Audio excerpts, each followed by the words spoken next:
Shri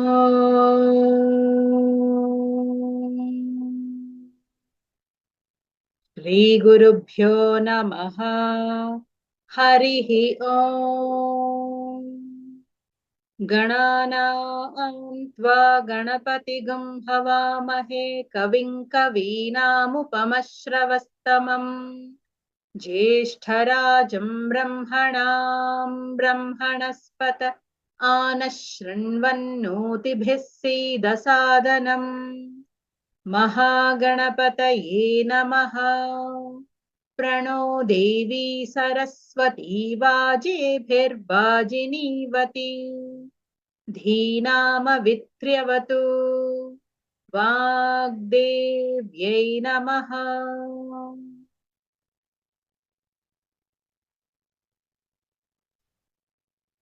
So like I said, it's a commitment.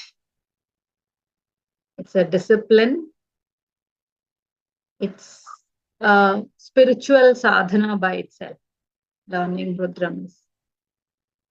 And when I say learning Rudram, a spiritual sadhana, it's not just the chanting part, but also to understand what it means, what it is conveying, and see how we can apply it in our lives. Okay, so by the time we finish Rudram, we should be a transformed person. That's the promise that you'll have to make. That's the vow that you'll have to make for yourself. Nobody's there to check whether you have done it, you have not done it.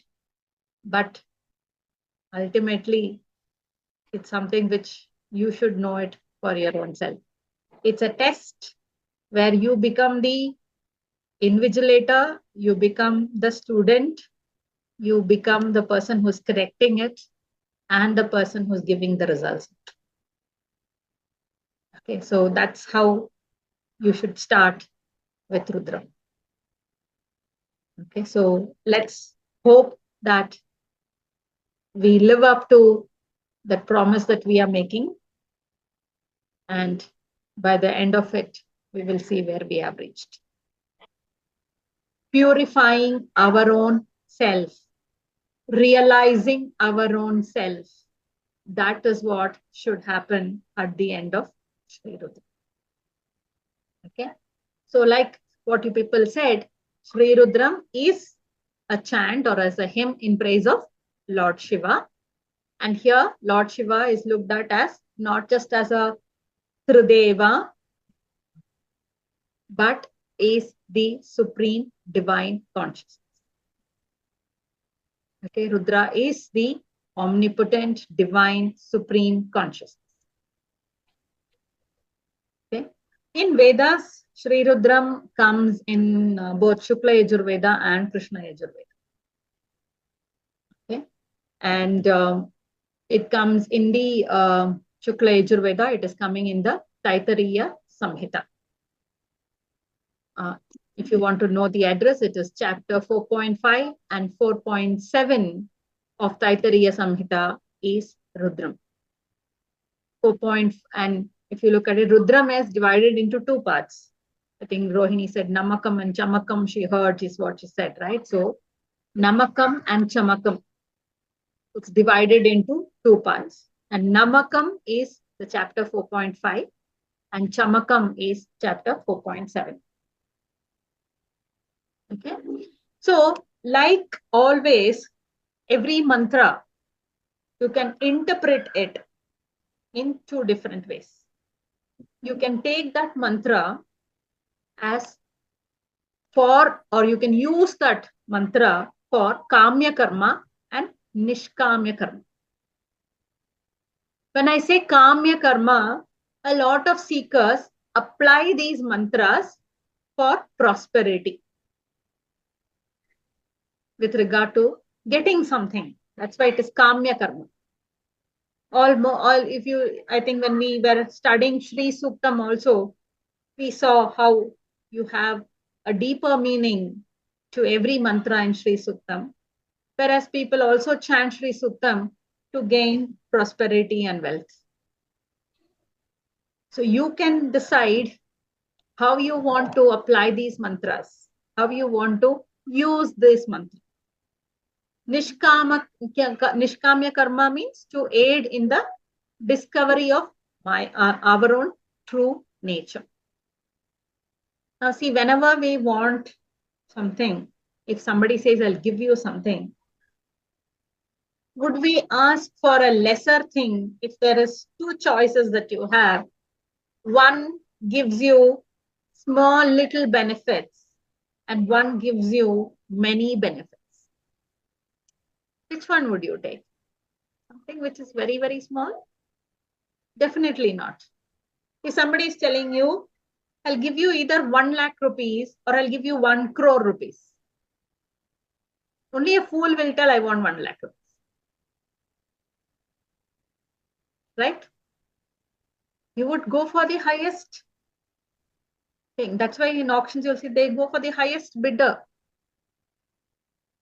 Why do you want to settle for something smaller when you have the potential or when you have the opportunity to get something big? So similarly here, if I am looking at, okay, I want this, I want that, I want small, small things, you will always be asking for these small because it never ends. Inflation, no? Too much of inflation. Today you ask for 1 lakh, but then after 10 years, this 1 lakh will not have the same value of 1 lakh. It would have come down. Isn't it? But something which keeps increasing by value, something which does not diminish. If somebody gives you that, then that's something which is nice to take. Right? An intelligent person will choose that. So if I have an opportunity to understand that Paramatma, who is the supreme of the entire creation, why settle for a CEO or a COO of a company? If I can move to that level of Paramatma where I can become one with that Paramatma, when I know that that Paramatma is the head of this entire cosmos, entire creation, and multiple such creations, why will I think about settling for a smaller person? Right? Makes sense, no? Choose something which is big.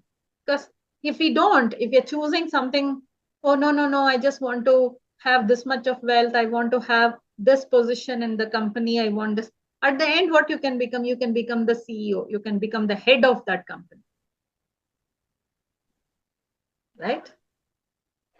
But if only a fool will think that, okay, I just want to be head of this company, when if I can be in par, or we can have the same experience of that Paramatma who's created this universe, who's that supreme head. If I can reach to that, if I can understand that, why will I settle for something very small? So whether you want to choose Kamya Karma or Nishkamya Karma, now you decide.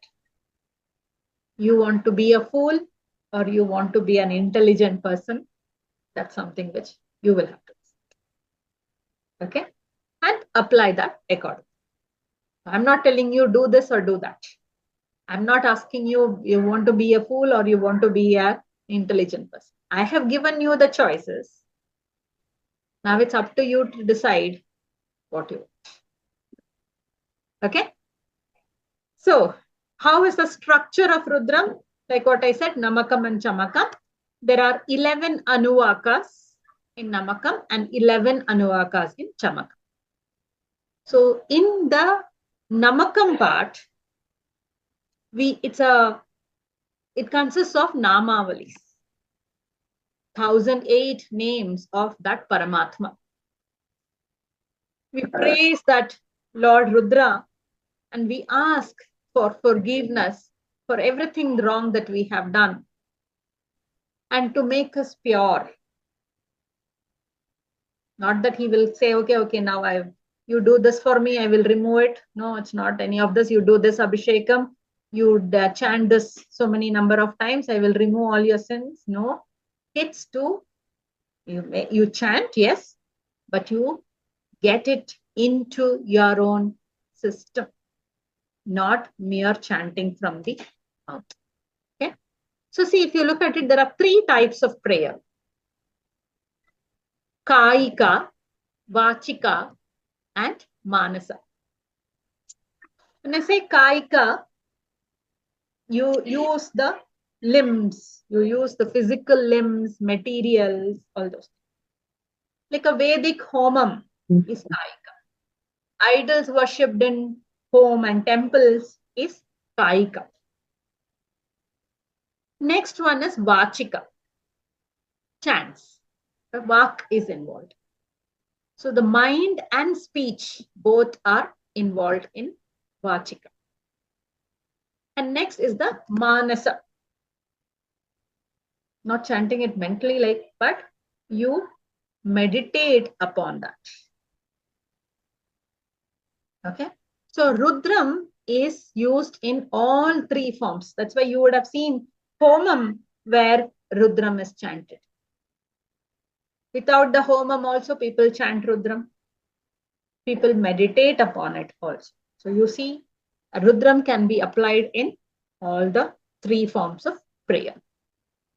Okay, so since it is also used in meditation, everything, it's also called as Upanishad because it talks about Jiva, Jagat, and Ishvara.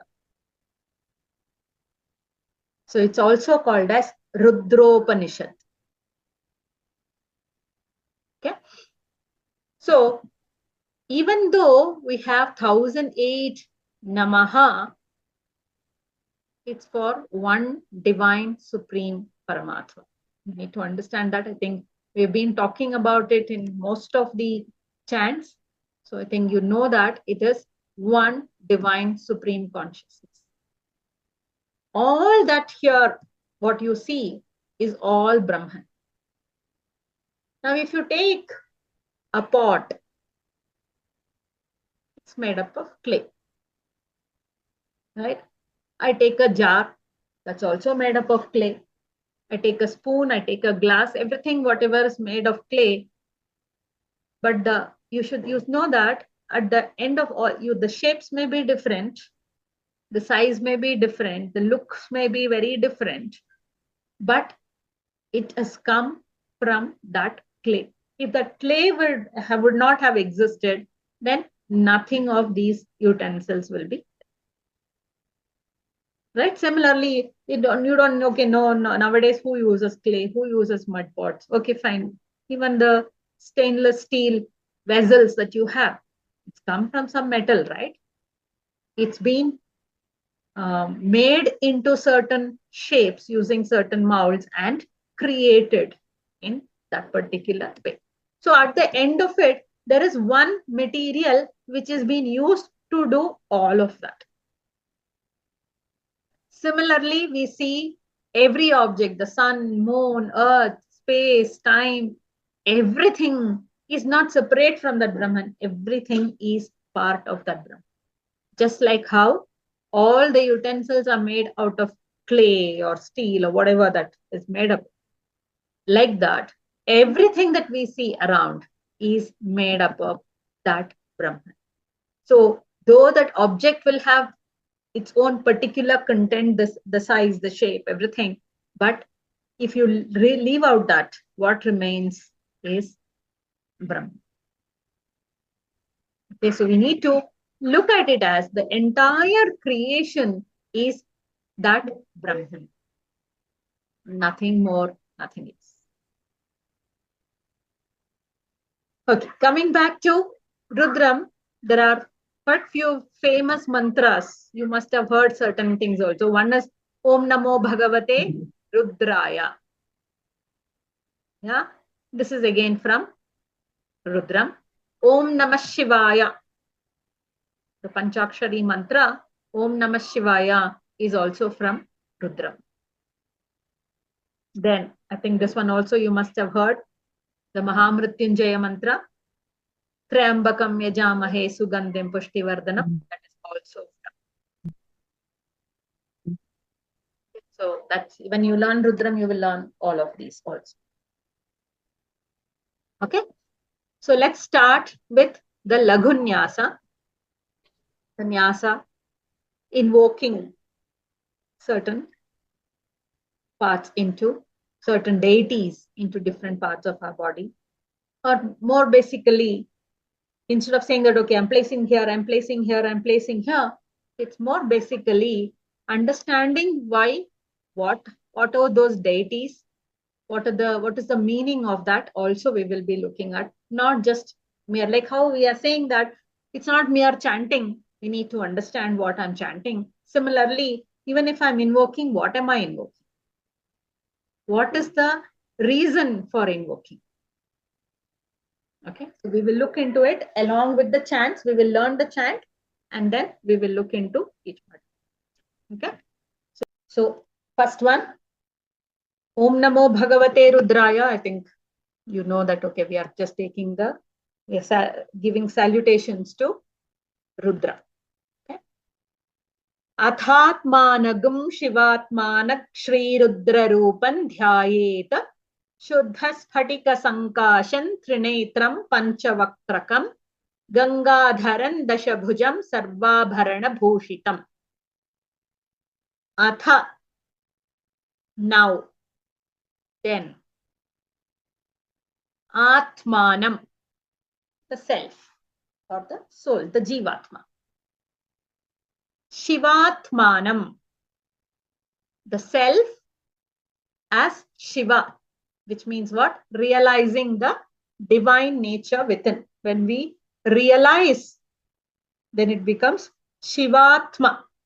That means it becomes Paramatma. Sri Rudra Rupam. How are we realizing the divine nature within? In the glorious form of Rudra, a fierce, powerful aspect of Shiva. We are realizing the divine nature within us as the glorious form of Rudra. How do we realize that? Dhyayet. One should meditate upon. One should meditate upon this glorious form of Rudra to understand that divine nature within us. Shuddhasphatika Sankasham.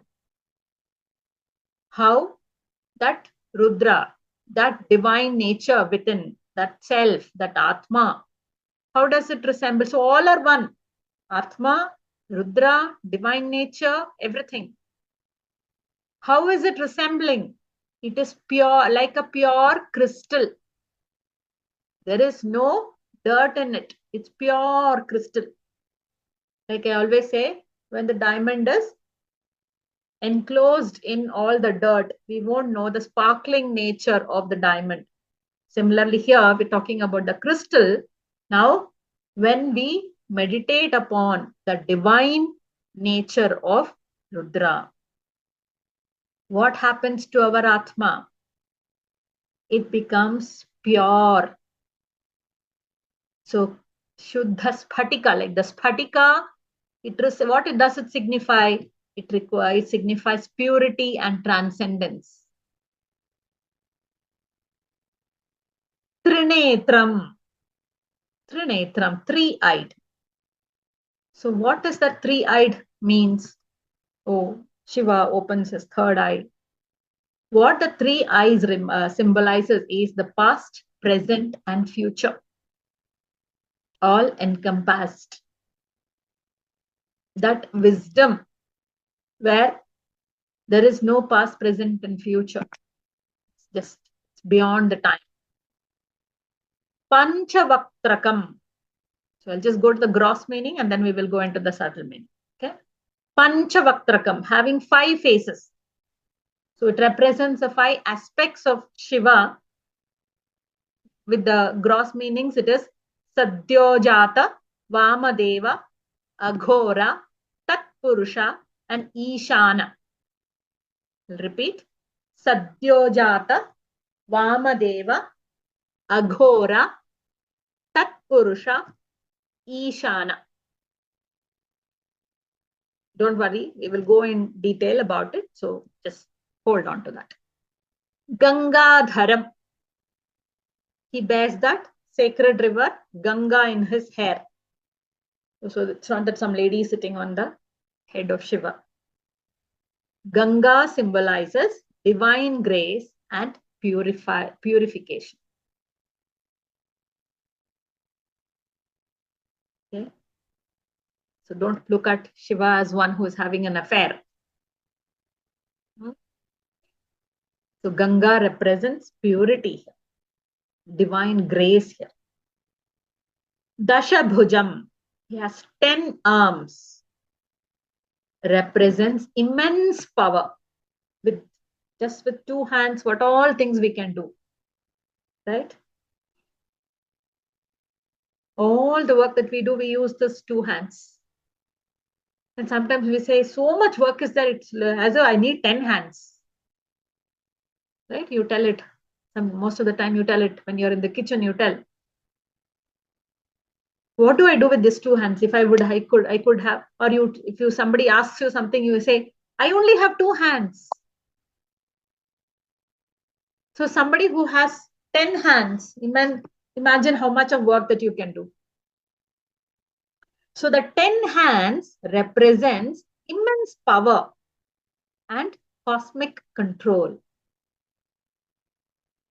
With 10 hands, I can control some. In 2 hands, if I can control so many things, imagine I have 10 hands into 5. So how many things I can do? Right? So Dasha Bhuja means that. Sarvabharana Bhushitam. He is adorned with divine ornaments. What are his ornaments? That also we will see. Okay. So here, this verse, it describes a meditative visualization of Lord Shiva. If you want to meditate upon with the gross form first, and then we go deeper and deeper and deeper. Like how we study in the Yoga Sutra, we have seen how the samadhis goes from grosser to more subtler and subtler and subtler, and then becomes the avyakta, right? Goes into the unmanifest state.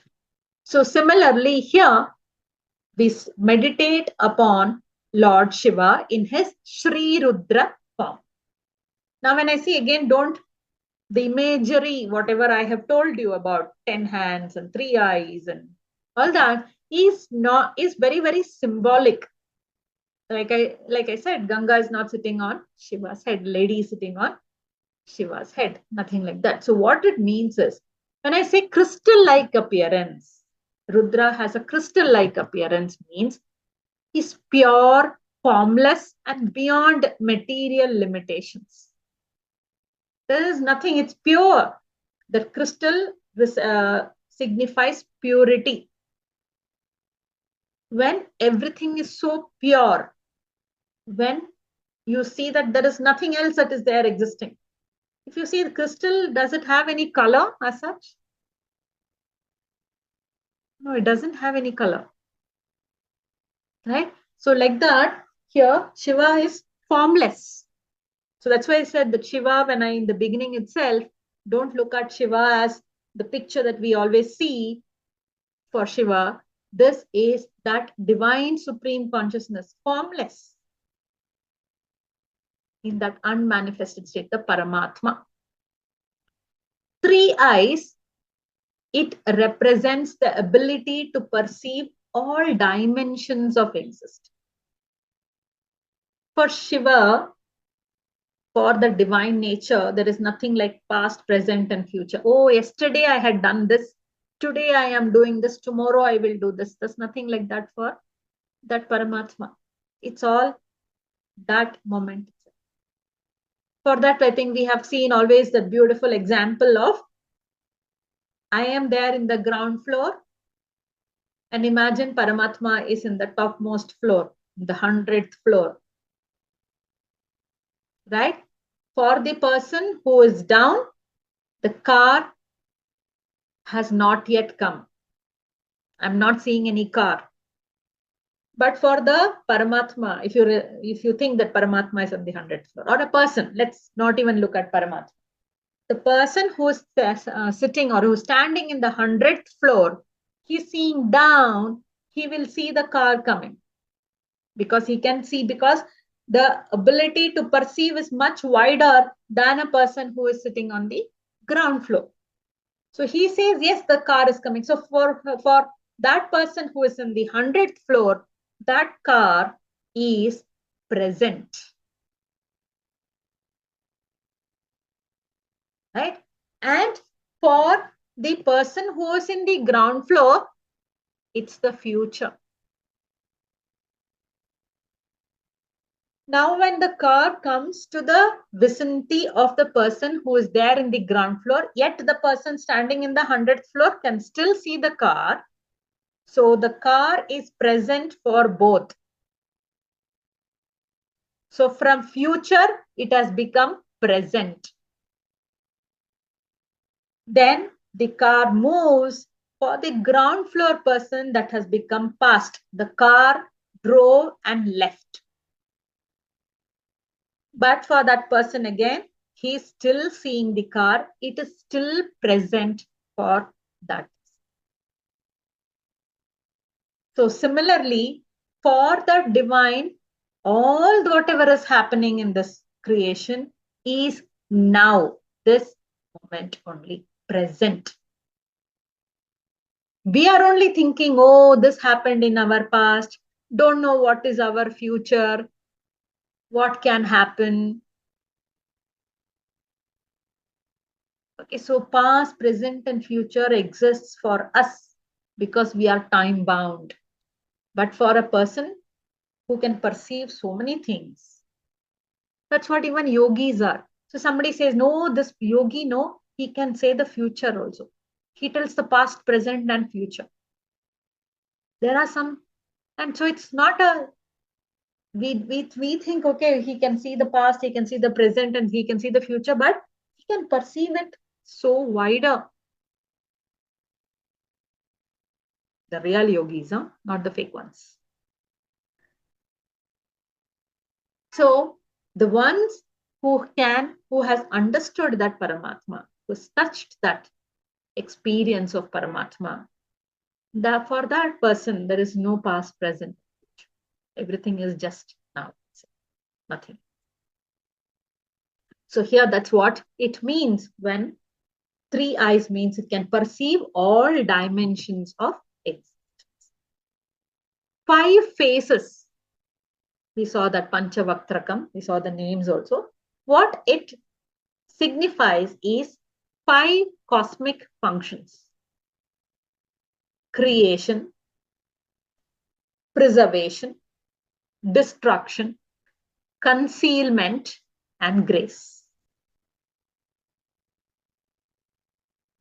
Now, for us, we feel that the creation is happening, preservation is happening, then there's something, it's getting destroyed, then it's not there in our existence, and then there is that grace, everything. But again, it's not that we are created, the soul is created, the soul is destroyed, nothing like that, right? The soul is neither getting born nor it dies. It is just the human body, the physical body goes through this transformation. And again, that also goes through transformation, right? Goes back to nature, and the body comes back from nature. This body is made up of that Pancha Mahabhutas. We grow to certain thing because of the food that we eat, the water we drink, the air we breathe, etc. Right? And then we grow old, we go back to nature. We are either burnt or buried or whatever is happening, or we become the food for somebody, for something else. And then again, the cycle continues. So there it undergoes all this creation, transformation, destruction, everything. Next, we are seeing holding the Ganga, Gangadharam. So Shiva's role as a purifier or one who grants liberation. The 10 arms, we saw that denotes his infinite capabilities and adorned with ornaments. It's not, okay, he has a golden necklace, a diamond necklace, and things like that, but it shows the splendor of the divine.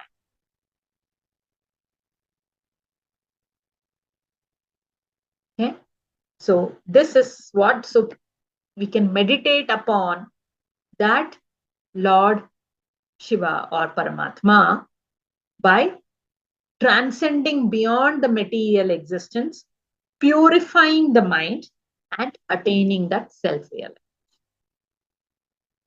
So again here, when I say meditate on the form of Rudra, is not by, oh, Rudra, he has 10 hands, he has that Ganga sitting, he has a snake around his neck and all that kind of things.